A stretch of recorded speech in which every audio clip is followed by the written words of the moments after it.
First story is titled, Am I the a-hole for not caring about my ex or her kid? I was married to my ex for 12 years. Married for 8 of those years, and I thought we had a great relationship. However, that was proven to be a lie when I found out our child wasn't actually mine. The child was a little under 1 year old when I found out. The little girl was diagnosed with an inherited genetic disease that not my wife nor I had. So, after a genetic test, I was told I wasn't the father. I left her almost immediately and wished her the best of her life and hoped her daughter would do well. During the beginning of the divorce, I was served with a summons for a child support case. My lawyer told me since I acted as the father for a fair amount of time, I shouldn't be shocked if I'm ordered to pay. I wanted to fight, but I wasn't worried. I had a good backup plan. Long story short, the real father wasn't found and I was ordered to pay. She smiled pretty big after the hearing, and I was upset admittedly, so I told her I'd send her a check before garnishment kicked in. I liquidated all my assets pretty quickly. Took a loss on some things, but hey, I'm still young. Called my parents and they got my room ready, and I moved back home. In my home country. I sent my ex a picture of me smiling back home, and told her best of luck. I've gotten a few calls and letters regarding the support, but they got blocked or tossed in the trash. I don't think I'm the a-hole here. I didn't cheat and she's not my child. Some people argue about the bond, but I can't say I had a strong one considering I was ready to walk the second I heard about what was up. What does Reddit think? Am I the a-hole? Now for the top comments. Not the a-hole. I'm honestly amazed by all the "you're the a-hole" ratings you're getting. She knew damn well the kid wasn't yours and still had the audacity to go to court for child support. Good on you for leaving behind all that BS. Completely cut him out and move on with your life. She made her bed with her actions and lies. She can now lie in it. You are in no way obligated to pay up for a kid that's not yours, OP. I doubt anyone in your position would still stuck around. I wish you luck on a new happy life. I think it's cool that nobody talks about how to treat someone like that is horrible. What is the problem with people? Is playing with someone's life and putting a child in the middle okay? Considering how young the child was when you found out, I'm going to say not the a-hole. She won't even remember you. Lucky for you, you found out so soon on. What on earth is up with a system that will order you to pay child support on a kid that isn't yours, that you've only been raising for about a year though? They don't want the mom getting SNAP, I guess. Please don't shoot the messenger. Just giving some info based on what I learned from working with a family law firm/lawyers. Basically, the law isn't looking at what is fair to the parents, and more at what is best for the child. So, if you've been caring for a child for a year, their question is, how would it be beneficial for the child to lose a parent/financial stability? If you can't find a real dad, you somehow have to argue that it's detrimental to the child for you to continue being in its life, even if it's just financially. Which, as you can imagine, is pretty difficult. It sucks. But the system needs a huge overhaul, and I don't think a lot of people with the power to do so want to get into it. Not the a-hole because I don't agree with a system that allows someone to be liable after being lied to. I would commend you if you were still there for an innocent child, but I think the system isn't fair. Now for the next story. Am I the a-hole for not giving my wife her daughter's address so she could see the newborn? Hear me out, please. I'm a 46-year-old father who lost a daughter, Molly, years ago to brain cancer. Molly's death broke me. She was my only child. I'm no longer who I was before this tragedy. I married my wife when my stepdaughter, Sarah, was 15. Sarah had issues with her mom. Her mom would kick her out over small arguments. She kicked her out for getting a haircut, for failing one class, and other reasons. Every time she'd bring her back home and tell her to learn her lesson or she'd be kicked out. One time, her mom kicked her out over a diary at 17, and Sarah had enough and didn't return. She started working. I remained in contact. I just couldn't let her struggle, so I tried to help her financially, but she refused. She's incredibly independent and a hardworking person. She reminded me of Molly. I decided to help in other ways. I got her a better job opportunity by calling someone I knew at the time. This way, she still had to work to earn money, which is something she wanted, and also work a better job that appreciated her more than the previous job. She's an artist. She wanted to be a graphic designer. so I sold my old car to pay for her courses. She started paying me back bit by bit, only because she's independent. She lived with her then boyfriend, now husband, and paid for other things. My wife didn't try to mend things. She disowned Sarah the day she got married, but I stood firm and told her that I'm free to talk to Sarah and she should respect that.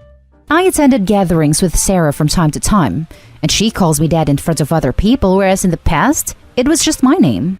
This sounds crazy, but I believe this all happened just so I could meet Sarah and have a chance at being the best father that I could be.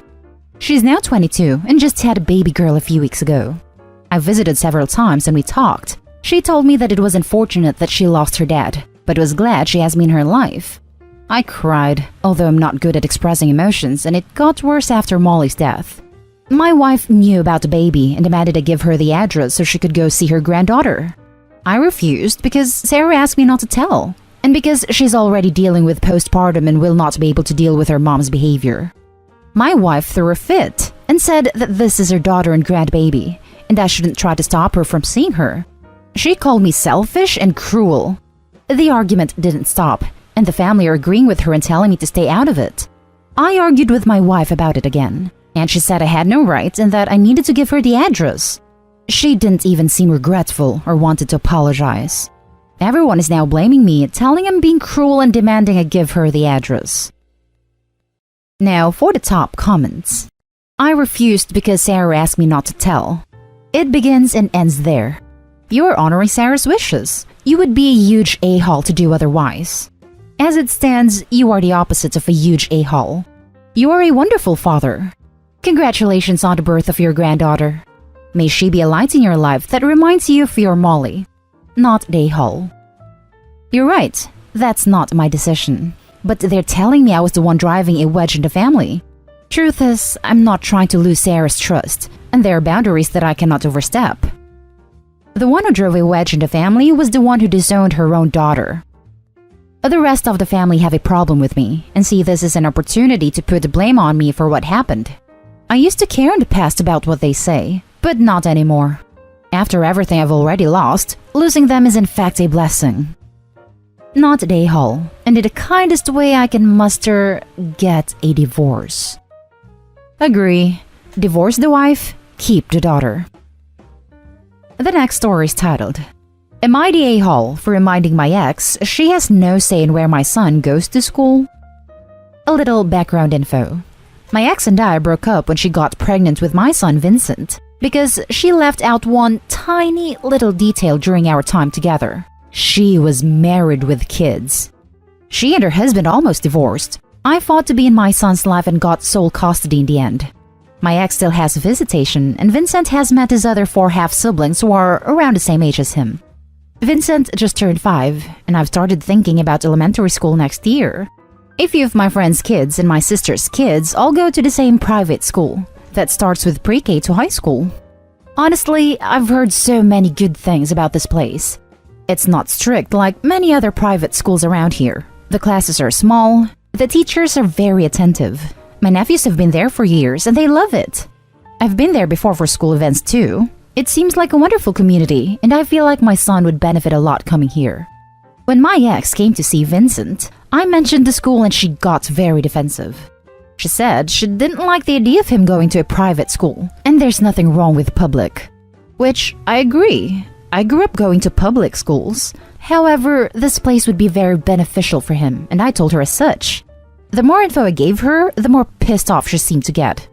Finally, she said she doesn't want him going there because she really wanted Vincent to go to the same school as his half-siblings, and sending him somewhere separate would mean they spend less time together.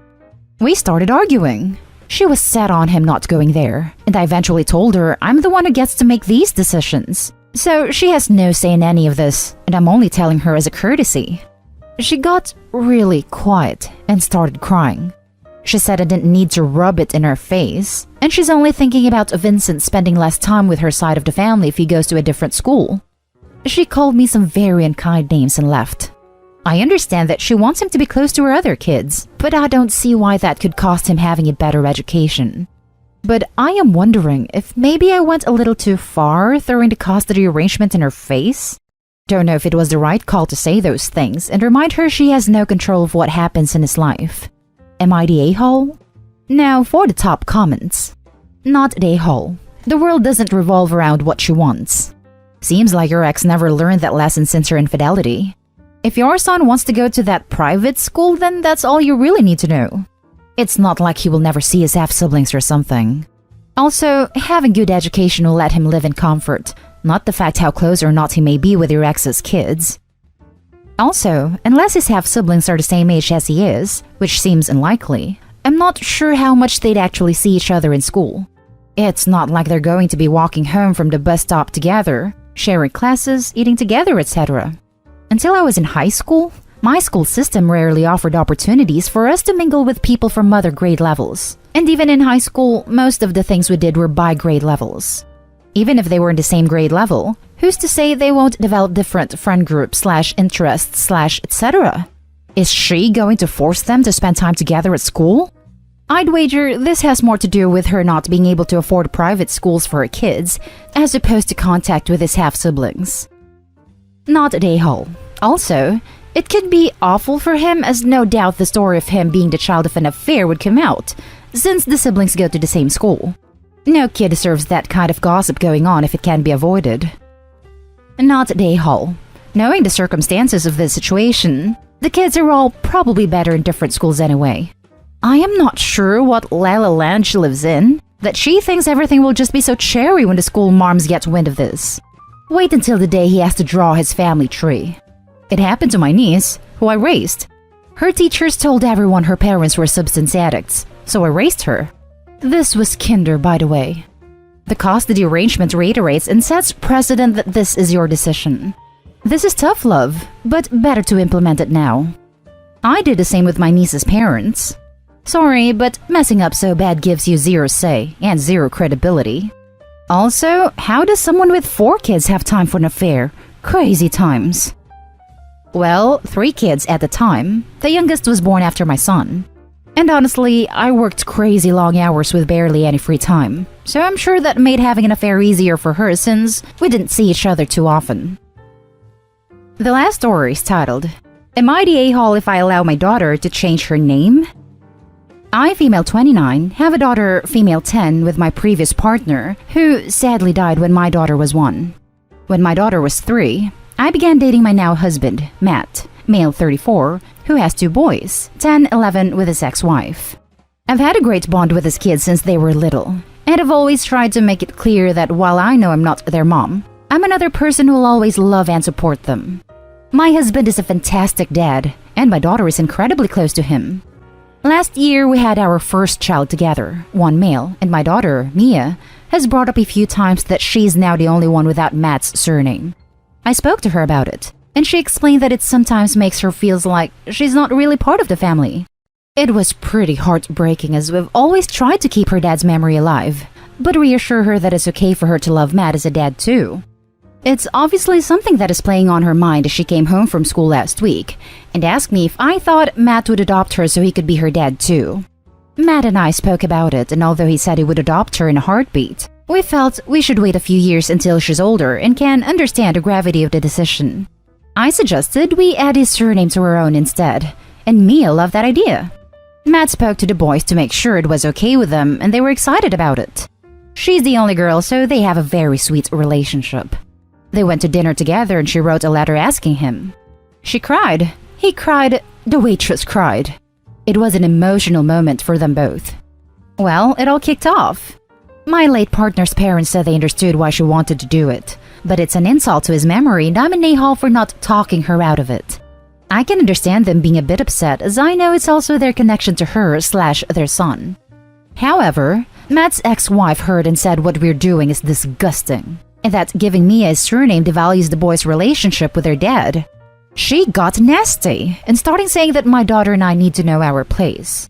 I've always done my best to be civil with her, but even I lost it and told her that she lost her right to have any input into Matt's decisions when she ditched him for another guy. I accept that as kind of an a-hole move, but don't come for my daughter. Matt stands by our decision 100%, but now I'm wondering if any of their comments are valid. And if Mia ultimately decides she doesn't want Matt to adopt her, whether I'll be an a-hole for supporting her.